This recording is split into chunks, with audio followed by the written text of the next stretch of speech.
Hello everyone, welcome to my channel KS Wala, as this is the second lecture for the polity section of the monthly booklet of June 2024. Yesterday we have the first lecture and where we discussed the first topic of the polity and governance section, that was coalition government. ये हमने explain कर दिया था आपको कल, but one thing I want to add here that कल मैंने mention नहीं किया था कि गवर्नमेंट कैसे बनता है. I mentioned about the MPs that were the MPs of this Lok Sabha, where I mentioned that 543 MPs है कहाँ पे लोकसभा में बैठते हैं. तो कल हमने एग्जाम्पल डिस्कस की थी. For example BJP was having 240 seats and something like party A was having 5 seats, which was a subsidiary party of BJP, and I see TDP, that was Telugu Desam party, it was having 16 seats, and this Janata Dal United, it was having 12 seats. So इन सब ने मिलके क्या किया, coalition government बनाया. Government बनाने का मतलब क्या है, जब हम मिनिस्टर्स बनाते हैं, इसी जो एमपीज है 543 एमपीज जो चुने गए इस हाउस के लिए, इसी में से हम मिनिस्टर्स बनाते हैं जो मिलके सरकार बना रहे हैं. ये मिनिस्टर्स कौन बनते हैं? फॉर एग्जाम्पल इनका कोलिशन गवर्नमेंट बन गया, वो कैसे बनेगा कि अब मिनिस्टर्स बनाने हैं इस फिगर का 15% of 543, it almost near about ये बन जाता है 81 और 82 मेंबर्स. कौन? Member of parliaments. तो इन 82 मेंबर्स को बनाया जाएगा मिनिस्टर्स, और यही है हमारी गवर्नमेंट. सो गवर्नमेंट और एमपीज ये अलग नहीं है, एमपीज ही बनते मिनिस्टर्स, और ये बनाता कौन है? फॉर एग्जांपल इस टाइम पे PM of India is PM Modi, that means government is headed by prime minister Modi. So it depends on Modi, वो किसको आउट ऑफ दीज मेंबर्स वो किसको मिनिस्टर बनाना चाहता है, तो उनके कहने पे प्रेसिडेंट अपॉइंट करता है मिनिस्टर. तो जितने भी फिर 82 मिनिस्टर्स बनते हैं, यही है हमारी गवर्नमेंट. और ये इस टाइम पे गवर्नमेंट कौन सी? कोलिशन, क्योंकि कुछ मिनिस्टर्स इस पार्टी से होंगे, कुछ मिनिस्टर्स इस पार्टी से होंगे, और इससे तो होंगे क्योंकि मेजॉरिटी इसमें इन सब में यही अभी दिखा रही है. तो जो ये मिनिस्टर्स बनेंगे तो इसी को बोलते हैं गवर्नमेंट हम, और इस टाइम पे कोलिशन गवर्नमेंट है. अगर इसका केस उल्टा होता जो 2019 इलेक्शन में हो गया था, but was there in 2019 election that BJP was having clear cut majority. कैसे क्लियर कट मेजॉरिटी थी? That BJP was having 303 seats, जो 543 सीट्स होती है लोकसभा में, इसमें से सिर्फ बीजेपी के 303 सीट्स थे, और कितने चाहिए होते सरकार बनाने के लिए? इसका 50% प्लस 1, दैट इज 272 सीट्स जिस पार्टी के पास होंगे वो बनाएगा सरकार. तो बीजेपी वाज हैविंग 303 सीट्स, तो यही बनाएंगे गवर्नमेंट. तो व्हाट बीजेपी डिड, उन्होंने मीटिंग की, पार्टी लीडर चुना गया, प्राइम मिनिस्टर उस टाइम में मोदी थे, नरेंद्र मोदी. तो मोदी ने फिर क्या किया, अपने ही इन 303 मेंबर्स में से 82 लोगों को चुना एज मिनिस्टर. प्रेसिडेंट को रिपोर्ट दिया that I want these 82 members as the, जो भी पोर्टफोलियो दिया गया उनको, तो वो मिनिस्टर्स बनाए गए. जो ये मिनिस्टर्स बने इसी को हम बोलते हैं गवर्नमेंट. लेकिन 2019 में कोलिशन गवर्नमेंट नहीं थी, it was clear cut government of BJP. It is in 2024 जहां पे कोलिशन गवर्नमेंट बन गई. So that was the thing which I wanted to add, that 15% of the membership of the लोक सभा, यानी कि 543 के 15% लोग वो बन जाते हैं मिनिस्टर्स, और वो कौन बनाता है? खुद प्राइम मिनिस्टर चुनता है किसको क्या मिनिस्टर बनाना है. एंड इस टाइम पे जो मिनिस्टर्स बने हैं ये डिफरेंट पार्टीज से बने हैं, इसे कहते हैं कोलिशन गवर्नमेंट. तो जो amalgamation of ministers it's called as government. This time it is coalition government, but in 2019 there was no coalition government, there was a clear cut majority of BJP. तो BJP की सरकार थी. तो that I wanted to add to the yesterday's lecture. So हम कल कहां पहुंचे थे? That was the second topic. Second topic was there, that was demand for new states. Demand for new states. इसमें हमने कल देखा था दैट नई स्टेट की डिमांड जो है ये कहां से आई. जब इंडिया आजाद हो गया तो उस टाइम पे 4 कैटेगरी के स्टेट्स थे 1947 में, ए, बी, सी एंड डी, जिसमें डिफरेंट स्टेट्स या प्रोविंसेस को डाला गया था और कुछ प्रिंसली स्टेट्स को भी डाला गया था. इन 1948 की बात है.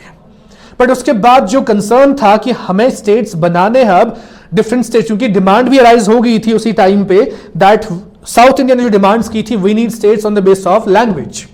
तो उस टाइम पे फिर पहली जो कमेटी बनाई गई थी इस चीज को देखने के लिए कि अगर हम स्टेट बनाएंगे नए तो उसका बेसिस क्या होना चाहिए. The first committee which we yesterday saw that was S K Dhar committee.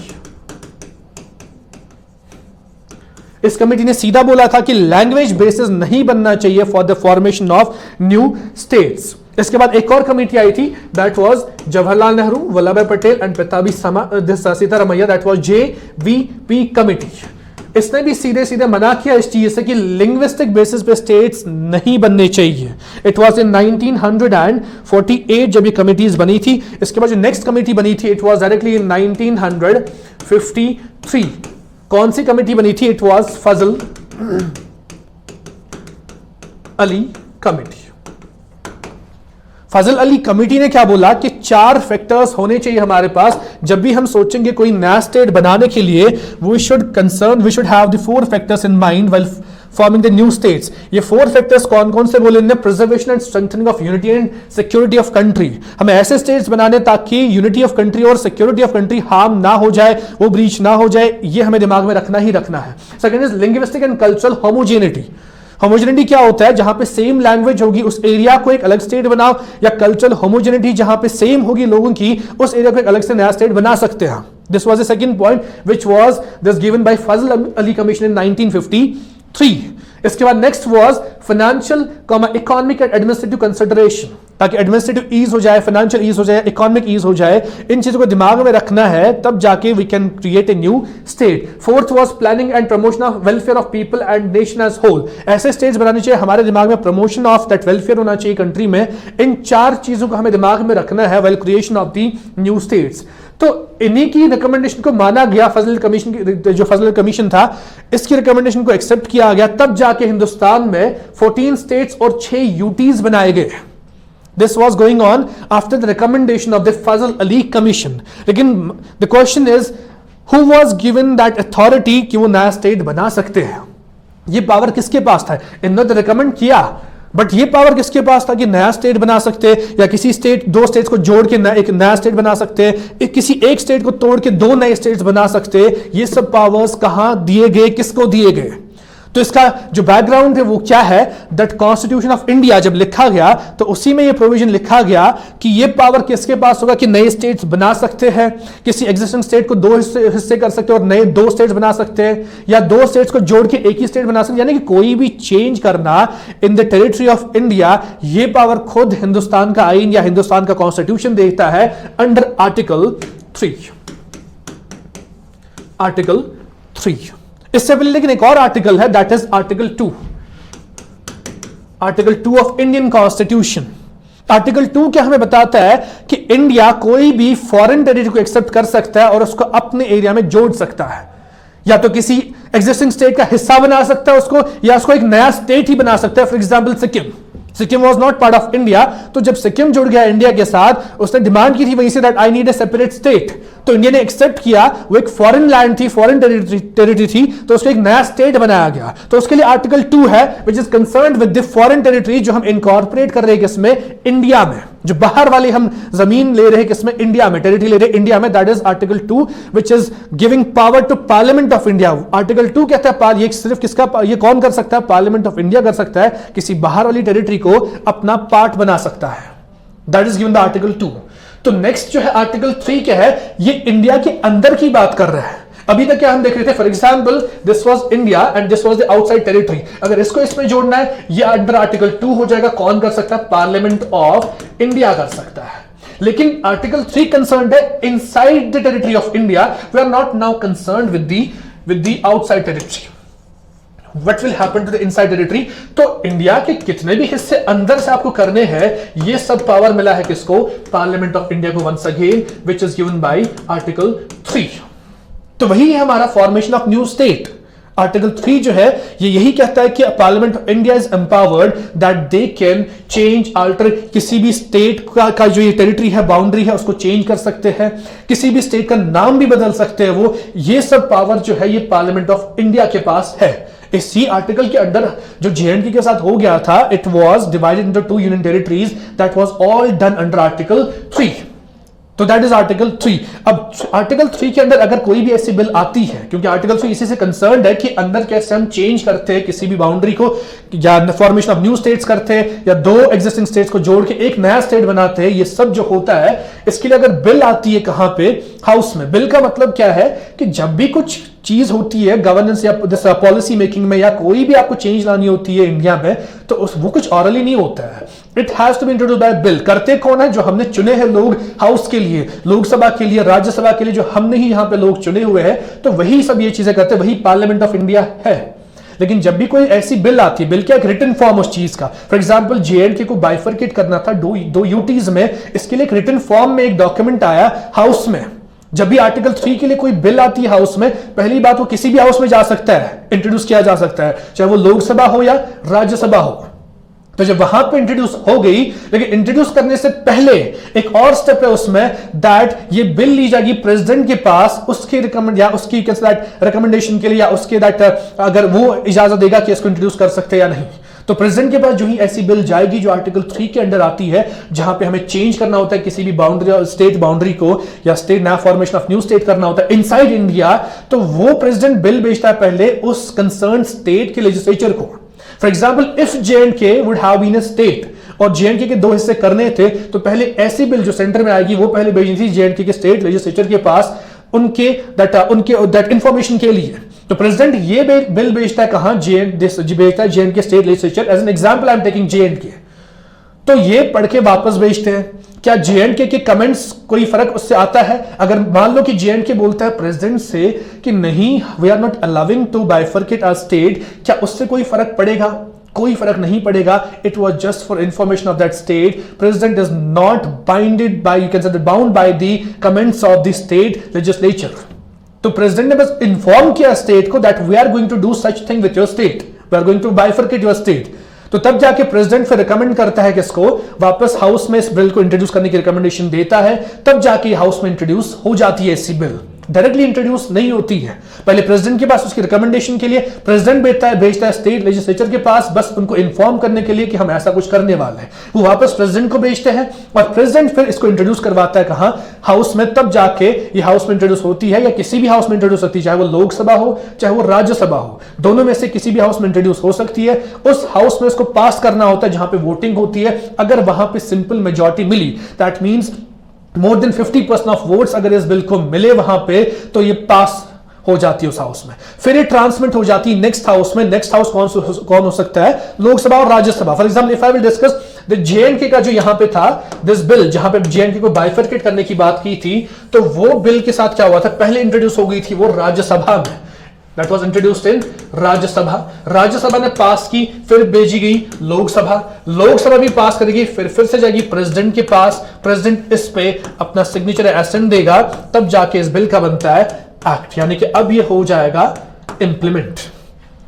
तो ऐसे होता है आर्टिकल 3 के अंदर, जब भी किसी स्टेट को तोड़ना हो या 2 स्टेट्स को जोड़ना और फिर एक नया स्टेट बनाना, ये ऐसा प्रोसेस चलता है under article 3। That is how a new state is being created.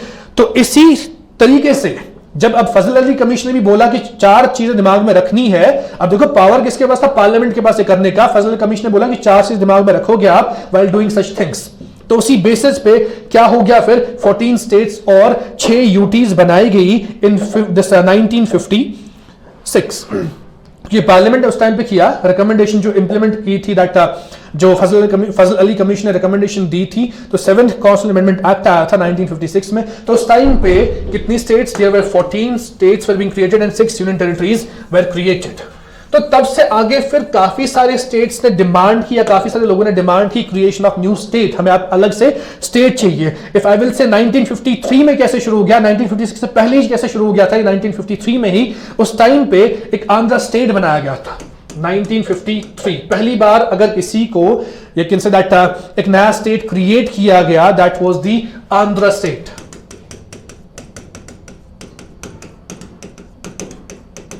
Andhra state. इसी स्टेट में फिर क्या किया गया? इस स्टेट में डिफरेंट पार्ट्स जोड़े गए इन 1956। 1956 में इसमें हैदराबाद भी जोड़ा गया, तब जाके ये बन गया आंध्र प्रदेश। ये कौन थे? Telugu speaking people. इनने डिमांड की कि on the basis of language हमारे एक अलग स्टेट होना चाहिए, तब जाके आंध्र स्टेट बनाया गया था, जहां पे तेलुगु स्पीकिंग जो ये north districts of Madras state है, northern districts of Madras state है, जो यहां पे तेलुगु स्पीकिंग पीपल थे, उनकी डिमांड के बेसिस पे बनाया गया था Andhra state. And in fact there was a person who actually died while demanding such thing, and the person was This booklet is saying that mentioning that person, that is Potti Sri Ramulu. He was the person who died when he was demanding Andhra Pradesh, the first state to be formed on linguistic basis in 1953, following the death of freedom fighter Potti Sri Ramulu. जब इनकी death होगी, ये demand करते करते तब जाके 1953 में Andhra state पहले बनाया गया, लेकिन जब उसमें 1956 में जोड़ा गया, इन 1956 जब जोड़ा गया हैदराबाद उसमें, तो हैदराबाद के बेसिस पे फिर क्या हो गया, तब बन गया वो आंध्र प्रदेश 1956 में। उसके बाद और भी काफी ज्यादा स्टेट्स थे जिन्होंने डिमांड किया जब नए स्टेट्स बनाए गए। For example starting with Gujarat और महाराष्ट्र, ये एक ही स्टेट था। Gujarat and Maharashtra was one state, but in 1960 Gujarat और महाराष्ट्र इनको अलग अलग किया गया, otherwise it was one state. तो when they were being separated, उसके बाद और डिमांड्स हो गई, जैसे कि नागालैंड की अगर मैं बात करूं, Nagaland was part of the Assam, तो 1963 में नागालैंड बनाया गया आउट ऑफ असम। तो इसके बाद नेक्स्ट जो बनाया गया था दैट वाज हरियाणा। हरियाणा किसका पार्ट था? It was part of Punjab. ठीक है, हरियाणा का बनाया गया इन 1966 में हरियाणा निकाला गया आउट ऑफ पंजाब। तो पंजाब से निकाला गया the state of Haryana. Haryana के बाद जो नेक्स्ट बनाया गया था दैट वाज मेघालय।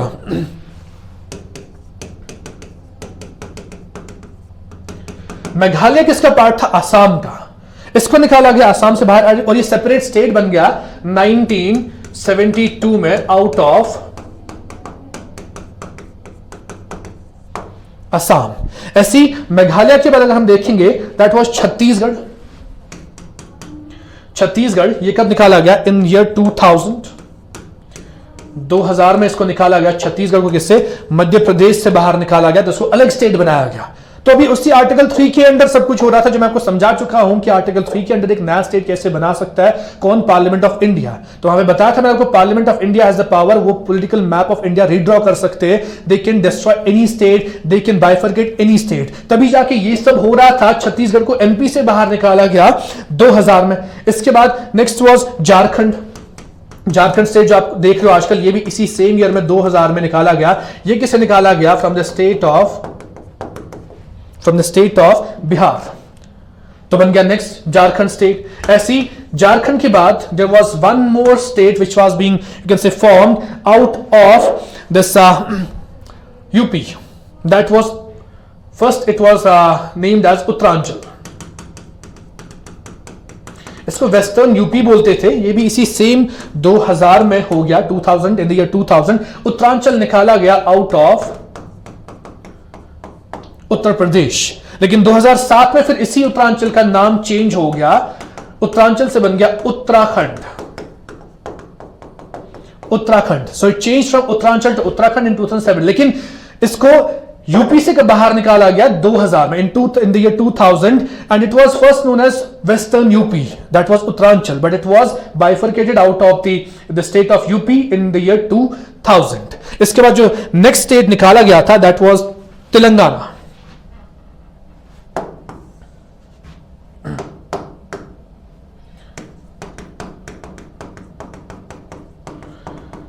तेलंगाना ये किस साल में निकाला गया? In year 2014। ये किस स्टेट से निकाला गया? फ्रॉम आंध्र प्रदेश। तेलंगाना इन 2014। और रिसेंटली जो हो गया that was JNK and Ladakh. JK and Ladakh same, इसका भी यही हो गया। इनको अलग किया गया, बाइफरकेट किया गया in year 2019। That was the last one when bill was introduced under article 3। तो न्यूज में क्या था इसमें? ये तो सारी बेसिक इंफॉर्मेशन थी कि कैसे नया स्टेट बनता है, किसकी कमीशन की रिकमेंडेशन मानी गई फॉर सच थिंग्स की नई स्टेट्स हम बना सकते, और पावर किसके पास है नई स्टेट बनाने का? It is only parliament of India. और कौन देता है? कॉन्स्टिट्यूशन ऑफ इंडिया देता है under article 3।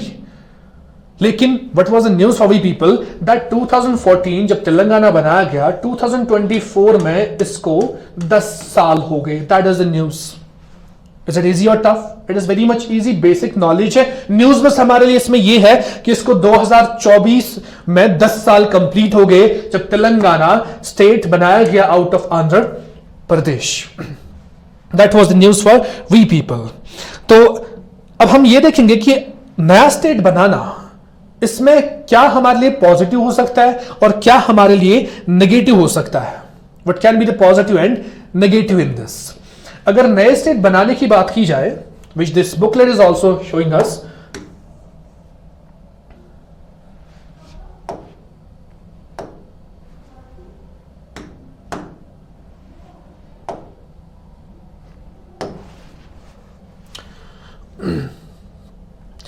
it is showing us arguments in favor for creation of new states और arguments in against for creation of new states। अगर in favor की बात करें, effective administrative efficiency, अगर हम बड़े स्टेट को दो छोटे स्टेट्स में बनाते हैं तो एडमिनिस्ट्रेटिव एफिशिएंसी ऑटोमेटिकली बढ़ जाती है। तेलंगाना इसी बेसिस पे बनाया गया था। देखिए यहां पे एग्जांपल खुद बता रहा है, Telangana was able to utilise its water resources resulting in increase of paddy production. वहां पे पैडी प्रोडक्शन होती थी 4.57 मिलियन मेट्रिक टन्स, लेकिन जब से इसको अलग स्टेट बनाया गया तो ये कहां पहुंच गया 20 मिलियन मेट्रिक टन्स इन 2023। तो यू कैन से दैट जो रिसोर्स यूटिलाइजेशन है, चाहे वो वाटर का हो, तो उससे काफी ज्यादा दिस प्रोग्रेस हो गया in the state of Telangana. That is the statement in favour.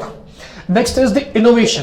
कह रहे स्मॉलर स्टेट्स जो है ये एक्सपेरिमेंट मोर इजीली करते हैं, इसकी वजह से इनोवेशंस बढ़ जाते हैं। और गवर्नेंस हो या सर्विस डिलीवरी हो, जब छोटा स्टेट होता है तो इफेक्टिवनेस बढ़ जाती है। बड़े स्टेट में it's not possible to go for such of the efficiency in delivery systems. इसमें भी एग्जांपल है, जैसे सक्सेस ऑफ ऑर्गेनिक फार्मिंग है सिक्किम में। Kerala government has created an organic farming mission in 2023 to turn the state into an organic farming hub. ये क्यों possible है? क्योंकि छोटा स्टेट है। चाहे आप सिक्किम देखो, चाहे आप केरला देखो। ट्रेड, स्मॉल स्टेट जो है, चाहे उत्तराखंड हो, हिमाचल प्रदेश, गोवा, इनमें काफी ज्यादा more than larger state like this, इनका ट्रेड अच्छा चलता है as compared to larger states like Uttar Pradesh, Madhya Pradesh. और ये कौन कहता है? इकोनॉमिक सर्वे कहता है। This is also the plus point for the, because that हम छोटे स्टेट्स बनाते हैं out of larger states. Better development, there is nothing much to explain in this कि बेटर डेवलप होता है जब एक छोटा एडमिनिस्ट्रेटिव यूनिट होता है तो उसको अच्छे से यू कैन से गवर्नेंस जो ये बॉडीज होती है वो अच्छे से देखती है और डेवलपमेंट भी उसी हिसाब से हो जाता है। इसमें भी एग्जांपल हमारे पास है कि मल्टी डायमेंशनल पॉवर्टी जो है ये डिक्रीज हो गई है, 9.67% है ये उत्तराखंड में, जो पहले होती थी 17.67 15-16 में। तो ये भी कम। Poverty index, multi dimensional poverty index क्या होता है? इसमें अलग अलग 10 फैक्टर्स है जिसके बेसिस पे हम देखते हैं पुअर कौन है। It's not only depend on the economic factor, किसके पास ज्यादा पैसे है, किसके पास कम है। इसमें और भी क्राइटेरियाज फॉलो होते हैं मल्टी डायमेंशनल देखने में कि घर पे कुकिंग, दिस फ्यूल क्या है, this year of schooling, different things are there, different factors are there well कि this analysing the multi dimensional poverty index. So these are the statements which are in favor of the creation of new states, which are very much important for the mains perspective. Second is argument in against for creation of new states. Against का मतलब क्या है कि जो सही नहीं, अगर हम नए स्टेट्स बना रहे हैं तो उसमें हमारे नेगेटिव क्या है? Economic strain. नया स्टेट बनाना, फिर उसमें अलग एडमिनिस्ट्रेटिव मशीनरी बनाना और डिफरेंट चीजें एस्टैब्लिश करना नए से, इसमें काफी खर्चा आता है। सो इसीलिए कहता है कि इकोनॉमिक स्ट्रेन पड़ता है। अब इसी में देखिए, इसी में एग्जांपल दे रहा है 40,000 करोड़ लग गए थे जब हमने नया इंफ्रास्ट्रक्चर बनाया था या गवर्नमेंट बिल्डिंग्स बनाई थी तेलंगाना जब बनाया गया था 2014 में 40,000 करोड़ स्पेंड किया गया था उसका एक नया स्टेट सेटअप करने के लिए। तो वो इकोनॉमिक स्ट्रेन ही है। तो ये क्या हो सकता है? Statement against of the creation of new states. ऐसी रिसोर्स एलोकेशन, ये कह रहा है कि अगर हम for example is state of Punjab जिसमें से हरियाणा निकाला गया, जब वो अलग हो गए तो इनने रिसोर्स का भी हिस्सा किया। One of the resource was water, जिसमें इनने क्या किया दैट उस टाइम पे जो ट्रीटी हुई थी दैट वाज दैट सतलुज और यमुना जो वाटर लिंक है, सतलुज से यमुना वाटर ट्रांसफर किया जाएगा क्योंकि रिसोर्स वाटर था, ये एक ही था पहले पंजाब स्टेट, तो आपस में सब यूज कर रहे थे। लेकिन जब स्टेट अलग हो गया, बाइफरकेट हो गया, तो रिसोर्स भी डिवाइड होगा। तो उस टाइम पे SYL there was Sutlej Yamuna water link जो बनाया गया, उस बेसिस पे इतना ज्यादा टर्माइल हो गया, इतनी ज्यादा किलिंग्स होगी, अभी तक वो लिंक पूरा नहीं बन पा रहा है। So still turmoil is going on that link. तो वही मसला है कि रिसोर्स एलोकेशन करनी पड़ती है। तो ये भी एक स्टेटमेंट अगेंस्ट है इस चीज के कि हमें नई स्टेट जब बनती है तो क्या क्या चीजें नेगेटिव होती है। इसमें वहां से भी एक एग्जांपल ली है, for instance bifurcation of Andhra Pradesh and Telangana result in disputes over water. इनमें भी यही डिस्प्यूट है वाटर शेयरिंग पे। जैसे यहां पे लिखा है रिवर कृष्णा जो है इसका वाटर शेयर कैसे होगा, इस पे डिस्प्यूट चल रहा है बिटवीन आंध्र प्रदेश एंड तेलंगाना। या बाउंड्री डिस्प्यूट, जब दो स्टेट्स बनाए गए तो इस पे पॉसिबल चांसेस है कि डिस्प्यूट हो जाए कि किसकी कितनी बाउंड्री रहेगी, किसके स्टेट में कितना एरिया आएगा। तो boundary disputes are you can say that, ये भी हम मान सकते हैं कि डिस्प्यूट्स हो सकते हैं between the two this region, जो नया स्टेट बनाया गया जैसे आंध्र प्रदेश तेलंगाना है, तो इनके बीच में डिस्प्यूट टेरिटरी भी हो सकता है। ऐसे ही जैसे इसमें भी एग्जांपल है हमारे पास this Belagavi dispute between Karnataka and Maharashtra. Karnataka और महाराष्ट्र जो है इनमें डिस्प्यूट चल रहा है, there is a village Belagavi, तो ये क्या है, वही है बाउंड्री डिस्प्यूट।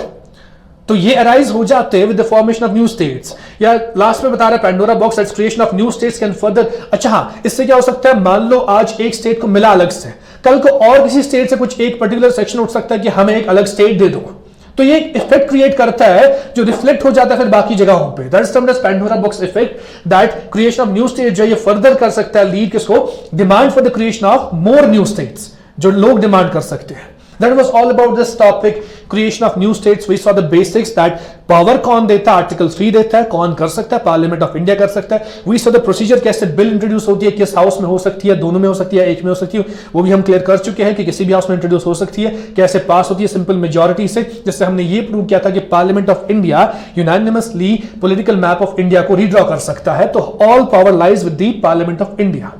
लेकिन इससे पहले I discussed article 2 with you people. Article 2 में हमने डिफरेंस क्या देखा था, article 2 is for the external territories और एक्सटर्नल स्टेट जो हम एक्सेप्ट करते हैं इंडिया में और उसको पार्ट बनाते इंडिया का, we are making that part of India.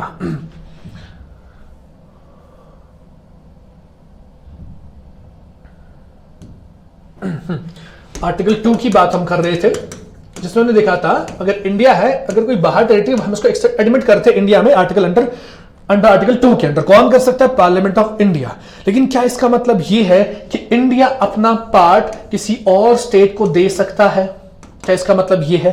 तो इसी में फिर सुप्रीम कोर्ट ने क्लियरेंस किया कि अंडर आर्टिकल दिस या 3 या दिस हम किसी और को अपना स्टेट या टेरिटरी नहीं दे सकते। अगर ऐसा करना है, ऐसा नहीं कि बिल्कुल ही नहीं कर सकते, अगर ऐसा करना है ये सिंपल मेजॉरिटी से नहीं हो सकता है, इसके लिए हमें चाहिए special majority in the house parliament. Special majority क्या है, जहां पे आप 2/3 ऑफ वोटिंग आपका साथ देना चाहिए, 2/3 ऑफ जो पीपल है इन द हाउस वो आपका साथ देने चाहिए, तब जाके ऐसा हम पॉसिबल कर सकते हैं, तब जाके we can give our own state to the external state. इसी पे जब केस हो गया था, ये केस क्या था, it was a case of Berubari union case of 1960, जो इसी पे था, क्या हम अपनी टेरिटरी दे सकते हैं अंडर सिंपल मेजॉरिटी या नहीं।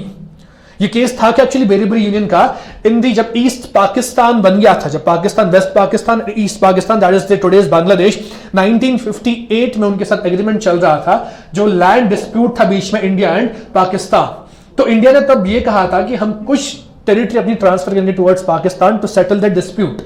लेकिन तब ये इश्यू अराइज हो गया था, क्या सिंपली दे सकते हैं पाकिस्तान को? कल को कोई और पॉलिटिकल पार्टी अगर कोई भी होगी, उनका मन होगा किसी को एज अ लैंड गिफ्ट देने के लिए, तो वो ऐसे ही दे सकते हैं विद सिंपल मेजॉरिटी, उनके लिए तो बहुत आसान होगा।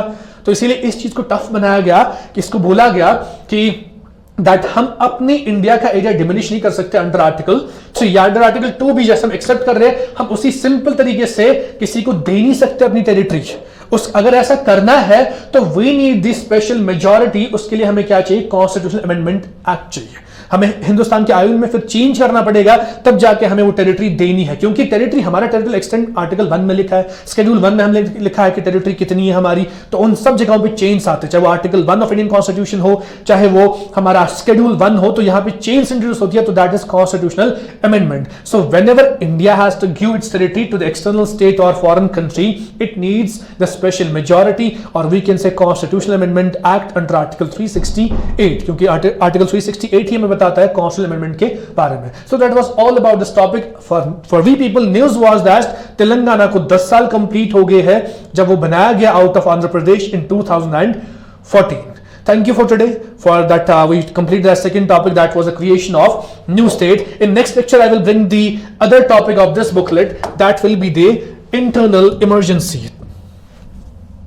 That will be the internal emergency, जहां पे हम ये डिस्कस करेंगे कि इमरजेंसी है क्या, कैसे आई, कौन से आर्टिकल्स के अंडर इमरजेंसी आई, इमरजेंसी का मतलब क्या होता है, कौन से डिफरेंट फॉर्म्स ऑफ इमरजेंसीज है, कौन लगाता है, कैसे ये अप्लाई किया जाता है, क्या इसका इंपैक्ट होता है on different areas of the governance of India. तो everything about emergency will discuss in this next video. Thank you for today, take care.